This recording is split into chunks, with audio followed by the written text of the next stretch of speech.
To design the battery power area, and I'm going to build it around this battery, but I want to make sure this battery is slightly smaller than a full-size car marine battery size, but so I want to make the box big enough so that it can handle a regular full-size car battery if I need to, but I prefer to have this type of AGM battery.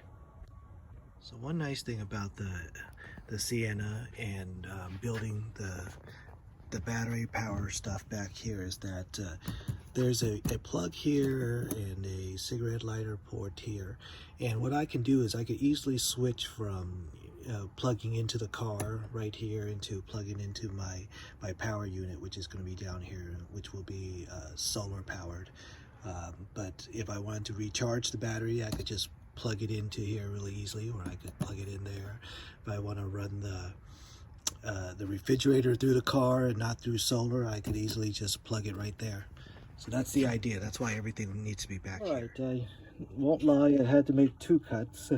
Made it a little too wide to begin with, but now after I made the adjustment, it fits in nice and snug.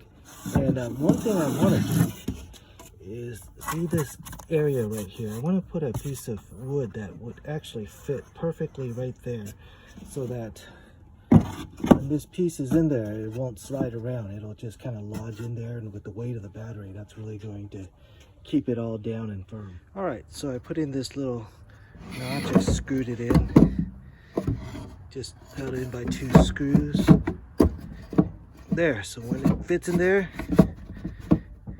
right now it can lift up and come out, of course, but when the battery's holding it down, it'll stay in there. All right, so I made this lid. So it's just some rails that I put so that it would fit right on top, nice and secure. Inside the box, I'm using a few pieces of scrap wood, and that prevents the battery from sliding around while I'm driving. For this side, just because I ran out of bigger pieces of wood, I just put 2 together, and I used it as an opportunity to provide some ventilation.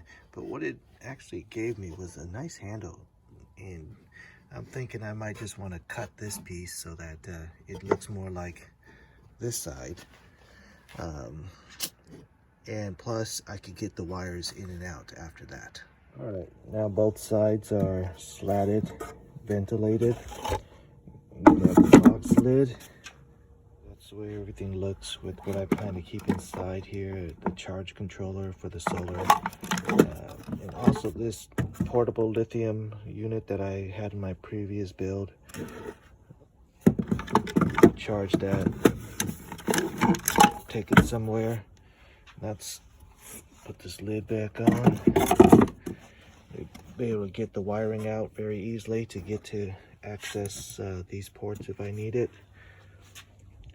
All right, that's my battery box. We're gonna do wiring in another video because that's a whole bit different can of worms. Oops, I almost forgot. I have to have the power inverter too. This is a 1500 watt continuous 3000 peak power inverter. It's way more than I need, but I don't see any point in going out and buying a smaller one, so I'm just going to use this one.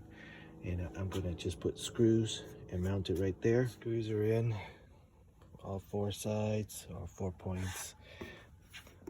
That ain't going anywhere. So there it is. If I want to access, I can also just open it like that to wherever I need to. Hang it up like that too.